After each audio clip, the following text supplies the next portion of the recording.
다른 언어들로 말하기를 시작하니라. 아멘. 할렐루야. 하나님을 찬양합니다. 오늘 예배 가운데 또 우리 모임 가운데 하나님 임재하시고 성령의 충만함으로 역사하시고 우리에게 필요한 은혜들을 부어주실 줄 믿습니다. 오늘은 성령 강림 주일입니다. 교회력에 있어서 굉장히 중요하고 매우 뜻깊은 그런 절기입니다. 성탄절은 무슨 날인지 아시죠? 예수님께서 탄생하신 날을 기념하며 드리는 절기고요. 부활절은 어떻습니까? 예수님께서 죽으셨다가 다시 살아나신 것을 우리가 기념하며 또 예배하는 날입니다. 그렇다면 오늘 성령 강림절은 어떤 날입니까? 약속하신 성령께서 우리에게 임하신 교회 가운데 친히 찾아오신 날이 성령 강림절입니다. 여러분들 교회 생일이 언제인지 아십니까? 교회 생일. 우리 교회 설립일은 72년 5월 4일이죠. 자, 우리 교회는 예배당, 교회당이라고 해요. 주님께서 세우신 진짜 교회, 주님의 몸된 교회의 진짜 생일은 언제일까요? 바로 오늘 성령 강림절이에요. 교회의 생일은 오순절 성령 강림절입니다. 성령 강림절의 역사는 2000년 전에 있었던 단회적인 그런 사건인데 굉장히 놀라운 일들이 일어났죠. 신비스러운 일들이 일어났고 초자연적인 그런 체험의 이야기가 기록이 되어져 있습니다. 그런데 이 2000년 전에 일어났던 성령 강림절은 단순히 신비롭고 초자연적인 이야기로만 끝나는 것이 아니라 바로 이날은 세상에 교회가 공식적으로 탄생한, 교회 생일이라고 그랬잖아요. 세상에 공식적으로 교회가 탄생한 날이고, 그리고 복음이 세계로 퍼져가기 시작한 날이 바로 성령 강림절입니다. 오늘 말씀을 통해서 여러분들에게 세 가지 질문을 던지면서 말씀의 은혜를 함께 나누고자 합니다. 오순절 성령 강림의 깊은 의미와 뜻을 우리가 다시 한번 새기면서 다시 성령으로 뜨겁게 시작하는, 성령의 뜨거움이 다시 살아나는 은혜의 시간이 되시기를 주의 이름으로 축복합니다. 우리 1절, 2절 말씀 다시 한번 읽어볼까요? 오순절 날이 이미 이름에 그들이 다 같이 한 곳에 모였더니 호련히 하늘로부터 급하고 강한 바람 같은 소리가 있어 그들이 앉은 온 집에 가득하며. 아멘. 예수님께서 부활하시고 40일 동안 제자들과 함께 계시다가 승천하셨습니다. 그리고 제자들에게 당부하시기를 어디 가지 말고 예루살렘에서 성령을 기다리라 말씀하셨어요. 제자들은 예수님의 말씀처럼 성령을 기다렸습니다. 기도하는 중에 성령을 기다렸는데 오늘 이 말씀 함께 읽은 것처럼 놀라운 일이 벌어졌어요. 조용히 기도하고 있는데 갑자기 이거보다 더 큰 태풍과 같은 바람 소리가 마가의 다락방에서 약 120여 명의 기도하는 중에 들려오기 시작한 거예요. 얼마나 깜짝 놀랐겠습니까? 아니, 방 안에 갑자기 태풍 소리가 나니 얼마나 놀랐겠어요. 그리고 그 순간 마치 불이 이렇게 타오르는 것처럼 불꽃이 막 이렇게 타오르면서 그것이 막 갈라져 가지고 120여 명의 성도들 머리 위에 하나씩 이렇게 앉은 거예요. 불꽃이면 굉장히 뜨겁지 않겠습니까? 그러나 뜨겁지 않으면서 또 그 불꽃이 갈라지면서 각 사람의 머리 위에 머무르다가 그 사람 위에 쏙 들어가면서 차갑게 식어져 있었던 제자들의 그 심령이 뜨겁게 타오르는 그 심령이 전율하는 그런 역사가 이때 일어나게 된 겁니다. 제자들 얼마나 깜짝 놀랐겠어요. 정말로 놀라운 일, 초자연적인 그런 일들이 오순절 성령 강림절, 바로 그때 일어나게 된 겁니다. 여기서 첫 번째 질문을 하나 드리겠습니다. 성령 강림은 제자들이 열심히 정말로 뜨겁게 기도해서 나타난 역사이다. 맞습니까? 틀립니까? OX 퀴즈입니다. 오순절 성령 강림은 제자들이 예수님의 말씀을 듣고 정말로 간절히 뜨겁게 마가의 다락방에서 120명의 성도들이 뜨겁게 기도함으로 임한 그런 역사이다. 맞아요? 틀려요? 틀립니다. 아니에요. 물론 예수님의 120여 명의 성도들이 마가의 다락방에서 뜨겁게 기도하며 성령을 기다렸어요. 그런데 그것 때문에 성령님이 오신 것이 아니라 성령 강림은 철저하게 하나님의 신실하신 계획 가운데, 하나님의 약속 가운데 이루어진 약속의 성취로서 오셨다라는 사실이에요. 우리 이 사실을 가끔 잊어먹을 때가 있어요. 우리가 간절히 기도해서 성령님이 마치 오신 것처럼 그렇게 잘못 생각할 때들이 있습니다. 그러나 성령은 하나님의 약속 가운데 오신 분이시다. 구약에 보면 성령을 보내시겠다는 하나님의 약속이 있어요. 우리가 지난 시간에 보았던 요엘 선지자를 통해서도 분명하게 약속했죠. 그 후에 내가 내 영을 만민에게 부어주리니. 성령을 만민에게 부어주시겠다. 구약 성경의 여러 군데에서 이처럼 약속하셨습니다. 그리고 신약의 예수님도 제자들을 가르치실 때에, 특별히 요한복음에 보면 보혜사 성령을 보내시겠다고 약속하셨고, 또 오늘 사도행전 1장에 보면 1장 8절에 성령이 너희에게 임하실 것임을 말씀해 주셨어요. 바로 이 약속에 근거하여, 이 하나님의 약속의 결정판으로 인류 구속의 역사에 대한 하나님의 거대한 그 구속 계획 속에서 성령 강림이 필연적으로 일어난 겁니다. 성도들이 뜨겁게 기도해서 오신 것이 아니라 하나님께서 약속하신 대로 그 약속의 성취로서 오셨다는 거예요. 무엇보다도 성령 강림은 예수님의 구원 사역이 완벽하게 성공했음을 보여주는 영수증과 같습니다. 영수증은 어떤 역할을 합니까? 내가 이 물건을 분명하게 사서 이것은 내 거다라는 그런 증거가 영수증 아닙니까? 즉 성령 강림의 역사는 예수님께서 모든 구속의 사역을 완벽하게 이루셨음을 증명하는 영적 영수증과 같다라는 겁니다.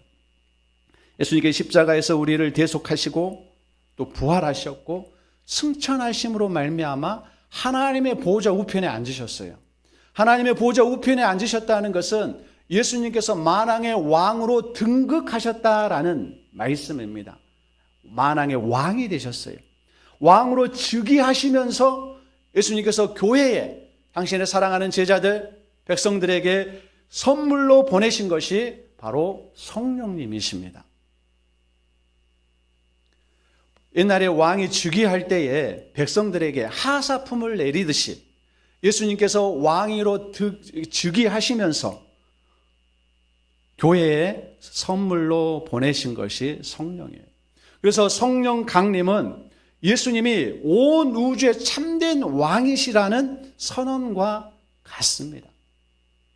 그래서 우리가 성령 안에서 살아간다는 것은 예수님을 왕으로 모시면서 예수님의 다스림을 받으며 살아간다라는 말과 같은 겁니다. 성령님은 하나님의 약속하신 대로 우리에게 오셨습니다. 그리고 예수님이 왕이 되심을 온 땅에 온 세상에 선포하신 사건이 바로 성령 강림 사건인 줄 믿습니다. 우리가 이 땅에 살아가면서 성령으로 살아가야 되는데 예수님의 통치와 다스림 가운데 우리가 살아가는 것, 이것이 바로 성령 안에서 살아가는 것입니다. 날마다 이렇게 살아가는, 성령 안에서 살아가는 우리 모두가 되시기를 주의 이름으로 축복합니다. 두 번째로 성령 강림은 성령의 공동체인 교회의 탄생 사건이다라는 사실이에요. 자, 두 번째 질문을 하겠습니다. 오순절 성령 강림 때 처음으로 성령께서 임하시기 시작했다. 맞습니까? 틀립니까? 오순절 성령 강림 때 비로소 처음으로 성령께서 임하기 시작했다. 예, 틀려요. 아닙니다.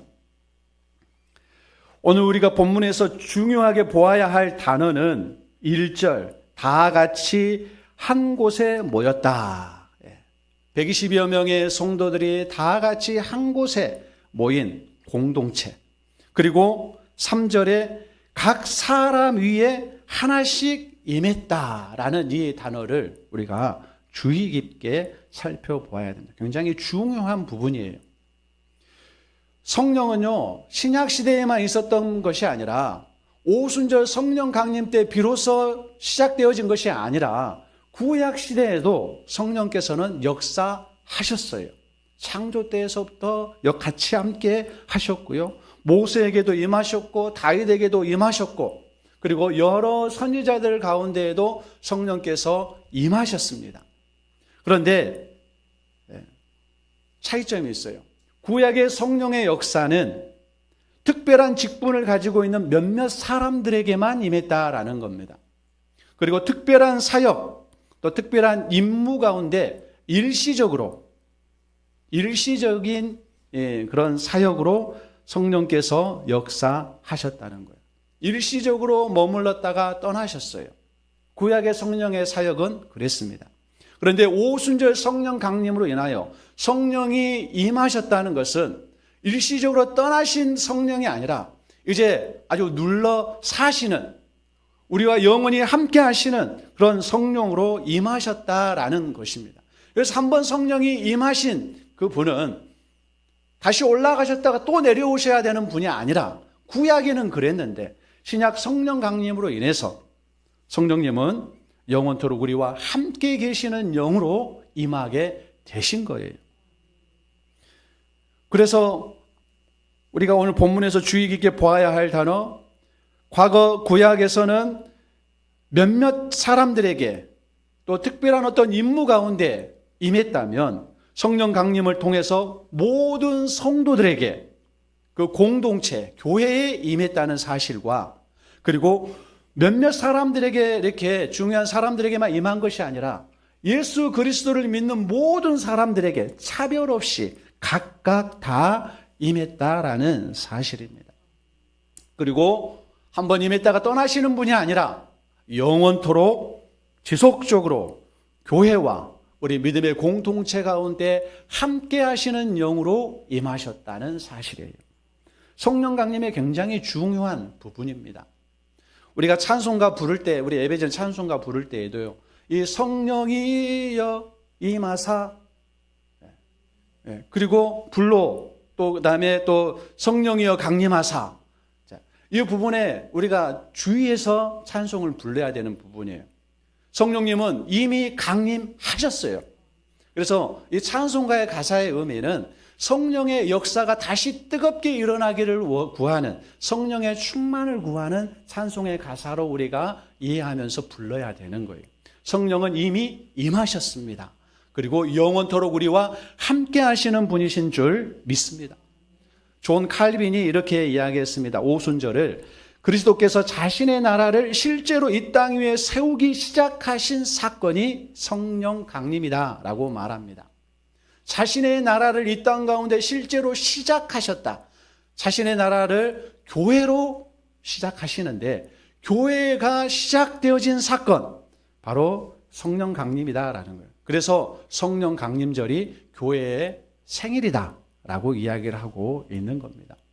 성령 강림 사건으로 인해서 예루살렘의 교회가 생겨지게 된 거예요. 예루살렘 교회. 그래서 성령 강림절은 교회의 첫 출발, 교회의 생일입니다. 교회는 건물이 아닙니다. 교회는 건물이 아니에요. 우리 교회 얼마나 멋집니까? 우리가 드리는 이 건물은 예배당입니다. 하나님께 예배하는 교회당, 예배당이라고 이야기해요. 또 지교회라고 이야기를 합니다. 교회는 하나님의 영이, 성령이 친히 임재하시고 함께하는 영적 공동체를 교회라고 이야기합니다.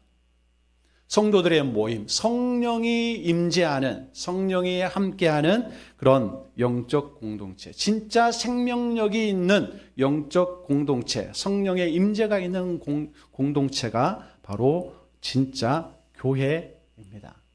우리 평안교회에는 지교회이며 예배당이에요. 오늘 우리 교회가 진짜 생명력 있는 성령의 임재가 있는 우리 평안교회가 되어지기를 주의 이름으로 축복합니다. 날마다 성령이 뜨겁게 역사하는 그런 우리 평안교회가 되어지기를 간절히 소망합니다. 교회의 첫 출발이 성령의 임재하심으로 말미암아 시작된 것처럼 다시 한번 우리 교회 가운데 성령의 임재하심이, 성령의 역사하심이 뜨겁게 다시 일어나서 다시 시작하는 우리 평안교회가 되어지기를 간절히 소망합니다. 4절 우리 같이 한번 다시 읽어보겠습니다. 그들이 다 성령의 충만함을 받고 성령이 말하게 하심을 따라 다른 언어들로 말하기를 시작하니라. 아멘.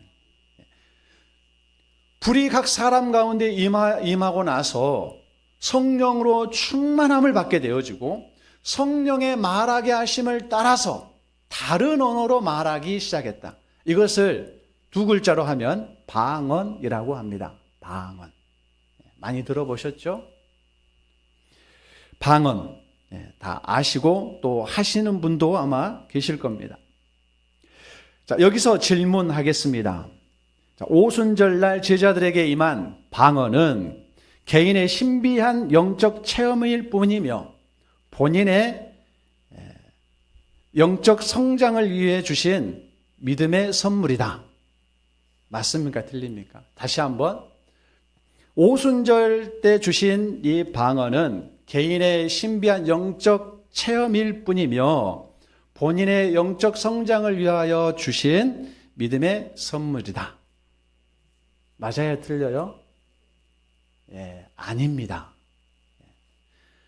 왜냐하면 그 근거를 우리가 방금 읽었던 4절에서 찾아볼 수가 있고 그 다음에 더 나아가서 5절부터 쭉 말씀을 보면 11절까지 말씀을 보면 여기에서 우리가 그 근거를 찾아볼 수가 있습니다. 방언은 나만을 위한 소리, 나의 영적 성장을 위하여, 나를 위하여서만 주는 그런 영적 은혜가 아니라는 겁니다. 오순절 성령 강림 때 주신 이 방언은 나를 위한 방언이 아니라 남을 위한 방언으로, 남을 위한 방언으로 주셨다는 거예요. 전 세계 모든 민족에게 하나님의 크신 일을 듣게 하시기 위하여 주신 것이 방언이다라는 사실이에요. 이게 오순절 성령 강림 때 임했던 성도들에게 주셨던 방언입니다. 나만을 위한 나의 어떤 신비한 영적 체험을 위해서, 나의 믿음을 성장시키기 위해서 주신 것이 아니라 다른 사람, 즉 전 세계 모든 민족이 하나님의 크신 일을 듣게 하시려고 주신 것이 방언이다. 11절 말씀 같이 한번 읽어볼까요? 11절. 그레데인과 아라비아인들이라 우리가 다 우리의 각 언어로 하나님의 큰 일을 말함을 듣는도다. 아멘. 우리 9절부터 보면은요, 이 방언을 들은 사람들의 어떤 나라 사람들인지 쭉 열거하고 있습니다. 제가 일일이 세보니까요, 15개국의 사람들이 넘습니다.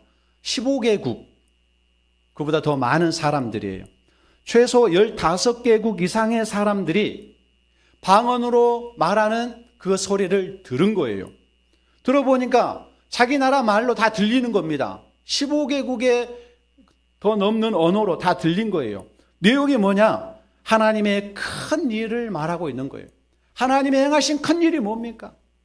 예수님을 보내셨고 그분이 우리를 대신하여 십자가에 죽으셨고 하나님께서 그분을 다시 살리셨다는 이야기예요. 하나님이 행하신 큰 일. 즉 방언은 사도들, 성도들, 마가의 다락방에 모여 기도하고 있는 성도들을 통해서 전 세계 모든 민족에게 하나님이 행하신 큰 일을 듣게 하시려고 주신 것이다 라는 겁니다. 이처럼 방언 사건은 거대한 구속사적 의미를 담고 있습니다. 여러분들 언어가 언제 다 흩어졌습니까? 창세기 11장에 바벨탑 사건 다 아시죠? 인간이 교만이 하늘을 닿았어요. 그 결과가 바벨탑이었습니다. 하나님께서 그 인간의 교만함을 보시고 언어를 다 흩어버리셨어요. 즉 바벨탑 사건 이전에는 전 세계 말이 하나였습니다. 하나였어요. 그런데 이 바벨탑 사건 이후에 하나님께서 언어를 다 흩어버리셔가지고 그때 말이 다 나눠진 거예요. 한국말, 일본말, 미국말, 소련말, 그 다음에 또 아프리카 말 다 이렇게 나눠지게 된 겁니다. 그래서 사람들이 다 흩어지게 되었습니다. 교만에 대한 하나님의 저주였고 하나님의 징계였습니다. 그런데 오순절 성령 강림으로 인한 이 방언 사건은 어땠습니까? 분명히 제자들은 자기 말로 이야기하는데 듣는 사람은 각자 다른 말로 들은 거예요. 15개국 이상의 말로 들린 거예요. 하나님의 크신 일들을 듣게 된 겁니다. 즉 바벨탑 사건으로 인하여 흩어졌던 언어가 성령 강림의 방언으로 인하여 다시 합쳐지는, 하나 되어지는, 다시 회복되어지는 그런 놀라운 역사가 바로 오순절 성령 강림 때 주신 방언의 역사였다라는 거예요. 결국 언어를 다시 하나로 합치셔서 무엇 하신 거예요? 하나님의 크신 일을 전 세계 모든 민족이 듣게 하신 겁니다. 결국 이 방언을 통해서 세계 선교가 시작이 되어진 거죠. 복음이 모든 민족과 열방 가운데 뻗어갈 것을 이 언어 통합 사건으로, 이 방언으로 하나님께서 미리 보여주신 것입니다. 마지막으로 하나 더 질문하겠습니다. 제가 세 가지만 한다 그랬는데 추가로 하나만 더 질문할게요. 자, 성령 강림절이라고 그랬는데 그 앞에 오순절이라는 말이 붙어요. 오순절에 성령님께서 강림하셨다 그래서 오순절 성령 강림이라고 이야기를 합니다. 그러면 하나님께서 성령님을 왜 다른 날 안 보내시고 오순절 때 보내셨을까요? 한번 생각해 보셨습니까? 왜 하나님 오순절에 성령님을 보내셨을까요? 다른 날도 엄청 많은데요. 부활절 때 보내실 수 있잖아요. 성탄절 때 보내실 수 있잖아요. 추수감사절 때 보내실 수 있잖아요. 왜 오순절에 보내셨을까요? 오순절의 다른 말은 맥추절이라고도 하고 또 칠칠절이라고도 합니다. 즉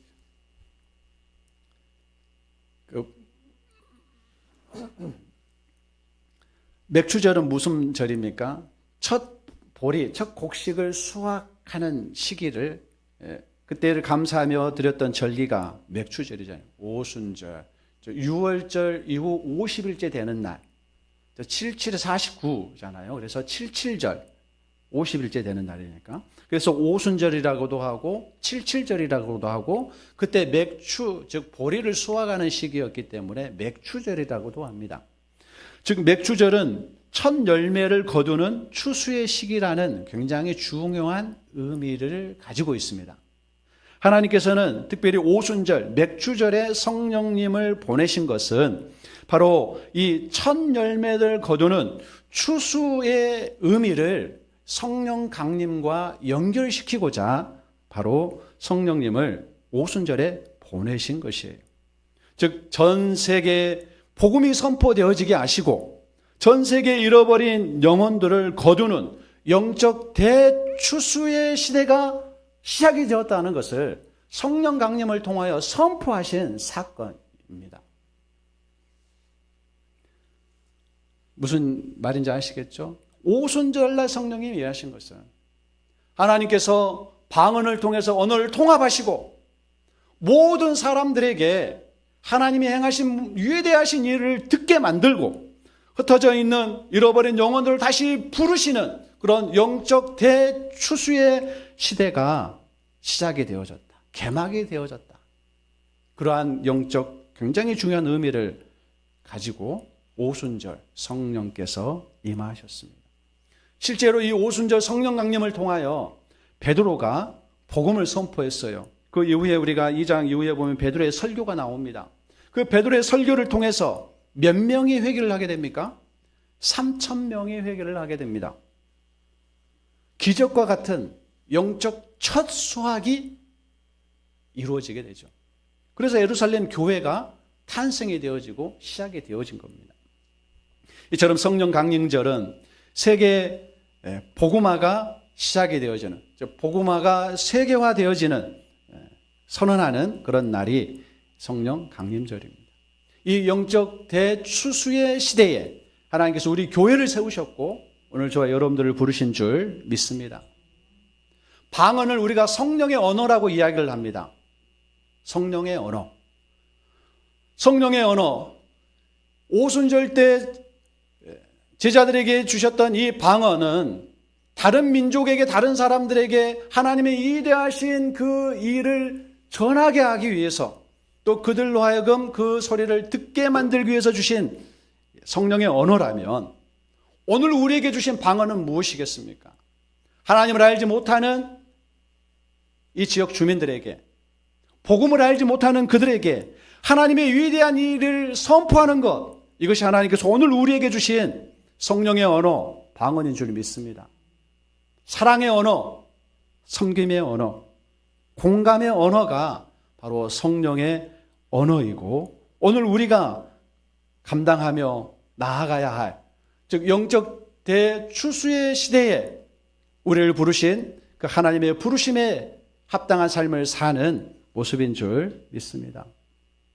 우리 이웃들에게 성령의 언어로 말을 건네는 이번 한 주간 되시기를 주의 이름으로 축복합니다. 따뜻한 안부, 격려와 위로의 말들, 그들에게 이처럼 따뜻한 말로, 사랑의 말로 안부를 물으며 때로는 용서의 말로, 격려의 말로 그들처럼 성령의 언어로 말할 때에 흩어졌던 언어를 다시 통합하셔서 서로 소통케 하신 것처럼 성령의 언어로 이웃과 소통이 시작되게 하여 주실 줄 믿습니다. 하나님께서는 오늘 우리를 부르셨어요. 그리고 이 일을 위하여 우리를 사용하시기를 원하십니다. 요즘 기름값이 너무 올랐어요. 그러죠. 경유가 2,000원이 넘은 지가 꽤 오래됐습니다. 그래서 정부에서 고유가 시대, 고유가 피해 그 지원금, 이번 주 여러분 다 신청하셨는가 모르겠습니다. 저 신청했습니다. 15만 원을 준다고 그러더라고요. 자, 기름이 가장 필요한 건 자동차인데, 자, 자동차에 기름이 떨어지면 더 이상 갈 수가 없습니다. 차에 기름이 들어있는데 조금만 들어있다면 멀리 가지도 못합니다. 우리 영혼의 말씀과 기도의 연료가 채워지지 않으면 우리는 멀리 갈 수 없습니다. 말씀과 기도의 연료가 다 떨어지면 우리는 한 발짝도 움직일 수 없다는 사실 우리는 기억해야 되겠습니다. 하나님께서 우리를 사명의 현장으로 부르셨는데 한 발짝도 못 움직이고 그 자리에 서 있으면 되겠습니까? 우리 안에 말씀과 기도의 연료를 채워 넣어야 되지 않겠습니까? 말씀과 기도의 무릎으로 돌아가서 성령의 불을 지피는 오늘 저와 여러분 되어지기를 원합니다. 우리 영혼의 호흡기를 뗀 것처럼 숨가쁘게 지금 살아가고 있지 않습니까? 굉장히 바쁘게 살고 계시는데 영적 호흡기는 지금 떼져 있는 상태. 말씀의 자리를 다시 사모하고 기도의 무릎을 다시 꿇고 성령의 불을 지펴 나아갈 때에 성령님께서 오늘 말씀을 통하여 기도를 통하여 일하시고 역사하여 주실 줄 믿습니다. 다시 한 걸음 한 걸음 전진할 수 있도록 하나님께서 성령의 능력을, 성령의 충만함을, 성령의 역사를 우리에게 부어주실 줄 믿습니다. 혹시 낙심하거나 또는 신앙의 기쁨을 잃어버린 상태에서 습관적으로 또는 의무감으로 신앙생활을 하고 있지는 않습니까? 내 의지로, 내 힘으로 버티려고 하니까 이렇게 금방 지치고 짜증이 나고 원망만이 남게 됩니다. 이제 우리의 인생의 운전대를 성령님께 맡기는 여러분 되시기를 주의 이름으로 축복합니다. 그러면 성령께서 우리 안에 다시 뜨겁게 역사하셔서 두려움을 용기로 바꾸시고 메마른 심령의 생수의 강으로 바꾸어 주실 줄 믿습니다. 성령의 능력을 경험케 하여 주실 줄 믿습니다. 베드로는 어떻습니까? 예수님께서 잡히실 때 두려워서 도망쳤습니다. 비겁자였습니다. 또 그래도 좀 마음에 걸렸는가 따라가죠. 그러나 여전히 그는 예수님을 모른다고 3번이나 부인해버리고 맙니다. 베드로는 비겁자였을 뿐만 아니라 실패자였습니다. 그러나 성령이 그에게 임하시자 그가 바뀌게 됩니다. 달라졌습니다. 변화되어졌어요. 자신을 죽일 수도 있는 그런 유대 지도자들 앞에서 우리가 사람의 말을 듣는 것보다 하나님의 말씀을 듣는 것이 옳다 하면서 용맹한 사자처럼 복음을 선포했습니다. 성령이 그 안에 들어가고 성령이 역사하니까 이와 같이 사람이 바뀌게 된 겁니다. 성령의 능력이, 성령의 권능이 베드로를 완전한 새 사람으로 빚어내신 것이죠. 오늘 우리 안에도 이와 같이 성령의 새바람이 불기를 원합니다. 성령으로 다시 뜨거워지기를 원합니다. 베드로를 변화시키셨던 그 성령의 권능이 오늘 우리에게 임하여서 오늘 우리도 다시 새로워져서 우리를 부르신 하나님의 부르심에 합당하게 담대하게 용맹한 사자처럼 복음을 선포하며 하나님께 주신 사역을 감당하며 나아가는 오늘 저와 여러분 되어지기를 원합니다. 성령께서는 지금도 일하시고 역사하고 계십니다. 이미 강림하신 성령님께서 우리 교회 가운데, 우리 가정과 우리의 삶 가운데 친히 함께 하시며 성령의 지혜와 권능으로 지금도 일하고 계시는 줄 믿습니다. 왕 되신 예수님의 통치가 우리의 삶 가운데 온전히 이루어지도록 우리를 자라나게 하고 계시는 줄 믿습니다. 우리 평안교회가 음부의 권세가 이기지 못하도록 강력한 교회로 지금도 바꾸어 가고 계시는 줄 믿습니다. 이러한 하나님의 나라의 거룩한 행진을 성령께서 지금도 행하고 계십니다. 그 성령님을 우리가 간절히 사모하며 다시 성령으로 뜨거워져서 성령의 새바람이 다시 우리 교회와 가정과 우리의 삶 가운데 다시 일어나서 우리 가정과 교회가 말씀과 기도가 다시 살아나고 찬양이 뜨거워지고 담대히 복음을 전하며 죽어가는 영혼들을 추수하는 소망의 방주가 되기를 주의 이름으로 축복합니다. 사랑의 하나님 감사합니다. 오늘도 우리에게 귀한 말씀을 주시며 감사를 드립니다. 성령 강림절의 영적 의미를 우리가 다시 한번 깨닫게 하여 주시고 우리가 이 시대에 어떻게 서야 하는지 말씀해 주시니 감사를 드립니다. 말씀과 기도를 놓지 않게 하여 주옵소서. 성령께서 말씀과 기도로 역사하신다는 사실을 우리가 늘 깨닫고 말씀과 기도의 불을 지펴서 성령의 불을 지펴서 성령의 새바람이 다시 우리의 삶 가운데 강력하게 불게 하여 주시옵소서.